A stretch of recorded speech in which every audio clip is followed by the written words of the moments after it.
आणि ते मागे ते म्हणून अफवा पसरवतायत की मी भाजपमध्ये जाणार आहे. काँग्रेसनी जरी मला सांगितलं भाजपमध्ये जा तरी मी भाजपमध्ये नाही जाणार. माझ्या रक्तात काँग्रेस आहे आणि माझ्या रक्तात काँग्रेस का आहे? कारण का मी सर्व धर्म समभावमध्ये विश्वास ठेवते, कारण का मी संविधानात विश्वास ठेवते, कारण का मी लोकशाहीत विश्वास ठेवते. म्हणून मी काँग्रेसची आहे आणि शेवटपर्यंत राहणार आहे. कारण का काँग्रेस एकमेव पक्ष आहे जो खरंच गोरगरिबांमध्ये जाऊन लोकांना न्याय देऊ शकतो. दीन दलित, महिला, अल्पसंख्याक, गोरगरीब सगळ्यांसोबत काँग्रेस पक्ष आहे आणि हे मी एवढ्या वर्षात बघितलं. आणि म्हणून आज लोकांना पण आज काँग्रेस पक्ष आहे म्हणून आपल्याला थोडं बोलायला तरी मिळतंय. नाहीतर गोरगरिबांचा वाली कोण आहे मला सांगा? बीजेपी फक्त 2 लोकांचा वाली आहे, अदानी आणि अंबानी.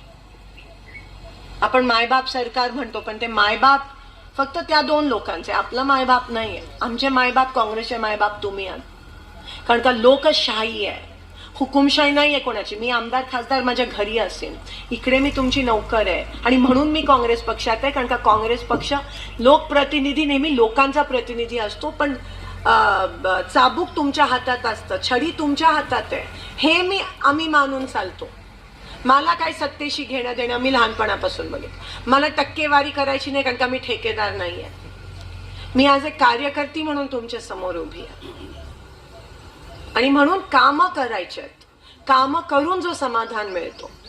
आणि जर सोलापूर जिल्ह्यामध्ये कुठेतरी माझा आपला एक देशातला नागरिक जर त्रस्त असेल, दुष्काळाने ग्रस्त असेल, गरीब असेल, नोकरी नसेल, आरक्षणासाठी वन फिरत असेल तर आम्ही नाही का हो तुमच्यासोबत उभे राहणार?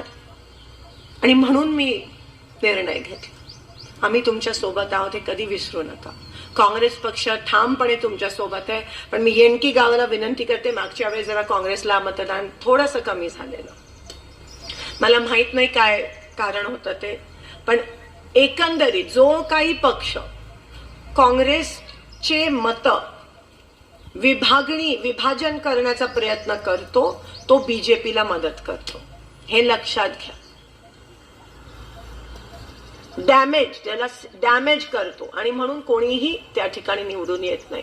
ना डॅमेज करणारा पक्ष ना काँग्रेस, आणि मग जो विरोधात आहे, जो तुमच्यावर अन्याय करतो तोच पक्ष निवड. म्हणून स्वतःच्या पायावर कृपया करून मी हात जोडून विनंती करते, कुऱ्हाड मारून घेऊ नका.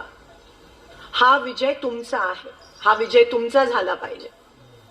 आणि म्हणून नीट विचार करून, योग्य तो विचार करून संविधानासाठी, लोकशाहीसाठी, गोरगरिबांसाठी, आरक्षणासाठी, दीन दलितांसाठी, आवाज न घोटणाऱ्यांसाठी आपल्याला ह्या वेळेस काँग्रेस शिवाय पर्याय नाहीये.